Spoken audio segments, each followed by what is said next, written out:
Hey everyone, I have been talking about some changes and some plans that I have in the works for quite a while, so today I thought I'd square up with you guys and explain what's been going on inside my head. Some of it is about YouTube and my video making MO, and some of it is personal, but let's begin about 2.5 years ago in January 2021. Excellent! Also, most of my main audio gear is still in a suitcase at Joe's house, which is why I'm using my backup mic. I hope it sounds okay. But back in January 2021, or a few months thereafter, is when I noticed a significant change in my YouTube metrics, as shown here. Going back to 2019, I had a healthy amount of new subscribers based on a monthly view count of around 3 million, and that had been pretty consistent for several years prior. In January 2021, however, there was a big dip, and as far as I can tell, YouTube just kinda stopped recommending my videos to a wider audience, resulting in a big drop in monthly subscribers since my monthly views were about cut in half to 1.5 million or so. Now, the inner workings of YouTube's recommendation engine are a mystery by design to prevent exploitation and presumably to keep creators on their toes, but it is possible to spot trends and suss out what types of videos YouTube is favoring, whether that be longer form content because the folks in charge want to increase watch time to compete with TV shows, or if they're pushing shorts because they're seeing how popular TikTok has become. Now, I've always just wanted to make whatever videos I want to make, videos that keep me interested because I like making videos and I want to be able to keep doing this long term. But it's also my job and my source of income, and I have a family and a house payment and adult responsibilities, so I have to balance things as we balance so many things in our lives. And that's really what it's come down to for me this year.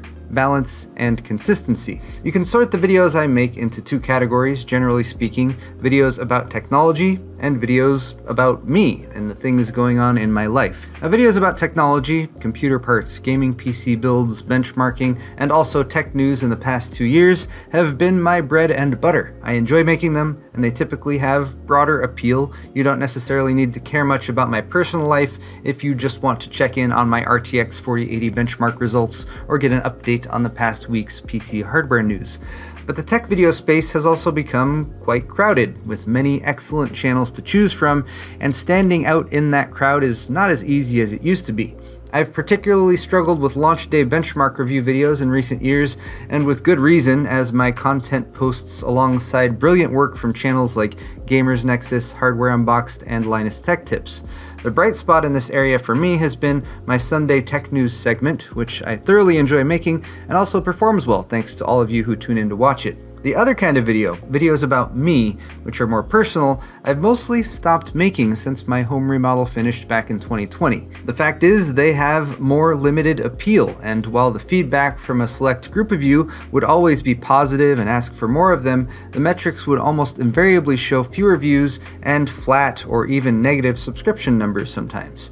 And especially after that January 2021 dip, I was unwilling to risk shedding subscribers, as it seemed that my subscriber base was where most of my views would come from if my attempts at a catchy thumbnail and title didn't tickle the fancy of YouTube's recommendation engine.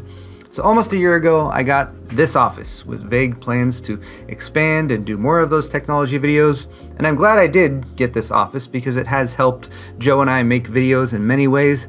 But after almost a year, I have come back to the question of balance in my life. Balance between my work, my family, my home, my friends, and myself.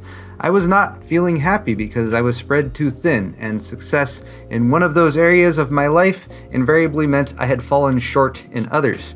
And I've grown weary of that feeling and weary of continuously pandering to YouTube's fickle algorithm, so here's what I've decided. First, I am moving out of this office and back to my garage. I don't want to split my time between two locations anymore, and I would much rather invest the office rent in permanent upgrades to my home and my workspace there. Second, at least for the next 2 to 3 months, I will be bringing back my Garage Work Logs series and showing you more personal content on my home and my attempts to upgrade and improve things there. I have some contracted work coming up to make my garage a bit more like this office, at least as far as the electrical and air conditioner situation goes, and there will be haphazard DIY stuff that I attempt as well.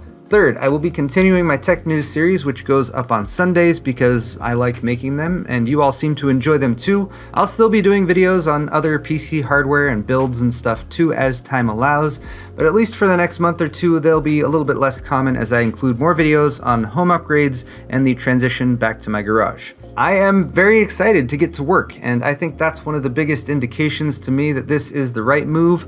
I want to be excited and motivated about the projects that I have lined up again, and I hope that that will be coming across in the videos that I'll be posting. Later this year, I'll probably veer a little bit back towards tech-focused content as launch season approaches, but as long as you guys, my favorite viewers who are still watching this video, my core audience, are still interested, I'd like to continue producing both kinds of videos on a regular basis. So let me know what you think in the comment section down below, if you have any feedback or suggestions or anything like that.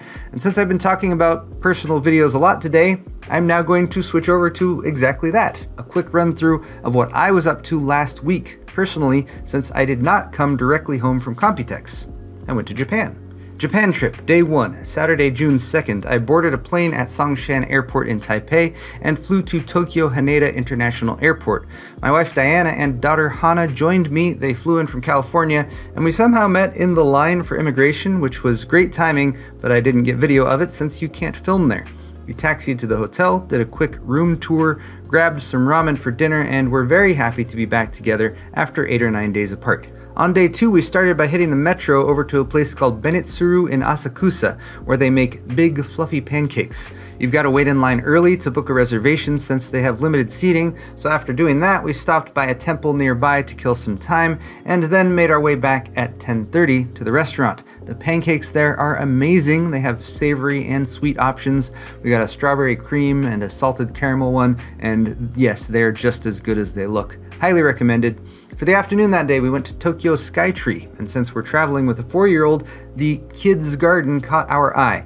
Hana was able to run and bounce and play and swing and work off some of that sugar from the pancakes here. It's definitely a very cool spot for kids. They have lots of activities, and it was about $23 for the 3 of us to hang out for an hour. We then went up to the top of Tokyo Skytree, but some long lines and some jet lag caused Hana to hit her enrage timer, so our time up there was a little bit short. There were amazing views of Tokyo though, and even a glass floor part that was also insanely crowded. Day 3 was a bit shorter to let us rest some more, but we did take a trip via the metro and a monorail out to a small island called Enoshima that's connected to the mainland with a bridge. Apparently the birds will really mess you up there, but fortunately we were okay. There was a cute little town with a road lined with shops, a cool looking torii gate, a beautiful temple, and it was a bit of a break from the busier areas in the city. Day 4 and 5 were spent at Tokyo Disneyland because we have a 4-year-old, of course, and we started on day 4 at Disney Sea, which is a second separate park, kind of like California Adventure and OG Disneyland in California. Disney Sea is ocean themed, of course, and has a lot of steampunkish decorations that look really cool, as well as a big volcano in the middle. Hana enjoyed Nemo and Friends Sea Rider, which is kind of like Star Tours but underwater. And we also tried Aquatopia, Flounder's Flying Fish Coaster, and Scuttle Scooters. There's a whole little mermaid zone with Triton's Kingdom underground, or I guess undersea, which was great for Hana to run around in, although with all the fluorescent lights it started to feel a little bit like a casino after a while. Diana and I were able to take turns going on Journey to the Center of the Earth, which is a highly recommended ride, although Hana is too small for that one yet, which is why we had to trade off. You're not supposed to film on some rides, but no one told Diana, which is why we have some forbidden cell phone footage of some parts of this ride, including the big wormy guy at the end. We spent one night at the Disney Ambassador Hotel in a Mickey-themed room, and then on day 5 we went to Tokyo Disneyland, which is celebrating its 40th anniversary. This park is much more familiar and similar to Disneyland in California, but it does seem a bit more spacious, and things like Toontown are integrated a bit better. Hana was just tall enough to go on the 102 centimeter height requirement rides. They give you a little armband for that so they don't have to measure you over and over again, which is smart. So we started with Big Thunder Mountain, which was one of her favorites. Hana really likes roller coasters. Haunted Mansion is very similar to the US version, although it was still a bit too spooky for Hana to keep her eyes open the whole way through. We did a turn on the carousel, spent quite a while in Toontown going on Roger Rabbit's cartoon spin, exploring Donald's boat, and wandering through Mickey's house, which included a meeting and photo op with Mickey himself, and then we ventured to Tomorrowland, where we went on Star Tours, which is the sequel version where C-3PO is your pilot, and Monsters Inc. Ride and Seek, where you use flashlights to interact with stuff. Pirates of the Caribbean is pretty much a carbon copy of the California version, except for the skeletons speaking Japanese. Splash Mountain was apparently Hana's favorite, although her facial expression on the final drop might have said otherwise. But again, it's very close to the US version. Winnie the Pooh's Honey Hunt was a really cool trackless ride that we don't have in the US, but they denied filming, so it's hard to show you too much of that one. We rounded out the day with the obligatory Dumbo ride and a walk through the castle, which was very crowded by that time, but we caught Goofy on the way out too, which made Hana very happy. She just loves Goofy. And Max too. Day 6 was a bit more mellow at first. We started with a walk through a park near our final hotel. Our final hotel had an amazing view, by the way. It was the Mitsui Garden Hotel right across from the Japan National Stadium. So a bit of a greener area with parks nearby. And one of the things I love about Tokyo is how the huge and densely populated city with its skyscrapers and infrastructure is so often interspersed with beautiful parks and gardens.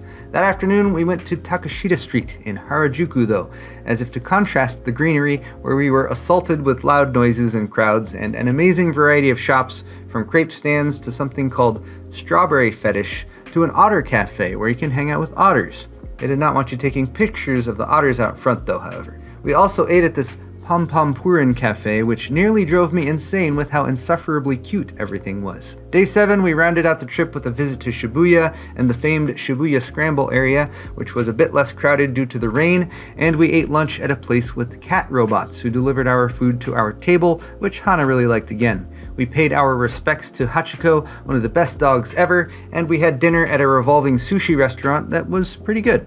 Also, we went to the Artnia Square Enix Cafe, which is awesome if you're a Final Fantasy nerd like my wife and I.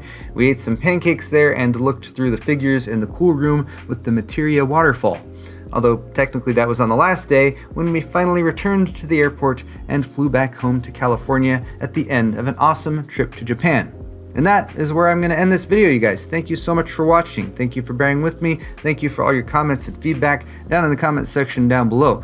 If you enjoyed this video and you're excited for what's coming next for my channel, hit the thumbs up button on your way out. And of course, don't forget to subscribe if you're not already for all of the videos about me redoing my garage. You can also check out my store at paulshardware.net if you'd like to buy yourself some merch. Thank you very much again for watching, you guys, and we'll see you in the next one.